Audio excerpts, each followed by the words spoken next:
chili. En dejlig frugt. Den kommer fra Sydamerika. Det skal vi huske, sammen med tomater og squash. Mange spændende grøntsager.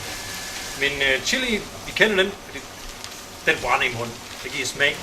Den er fuld af vitamin C også. Men en af mine yndlingsret, som jeg kan godt lide, det er at vi tager en chili, lige nøjagtigt som den her. Måske ikke den allerstærkeste, du har. Flæk den et par gange, og så kan du så hælder du det i en kogende vand, en kop kogende vand, og lad den trække 5 minutter. Sammen med lidt te, hvis du har noget frisk blad. Det kan være mynte-te, det kan være en anis hyssop-te, eller en almindelig te. Lidt honning, så er den fantastisk opkvikker.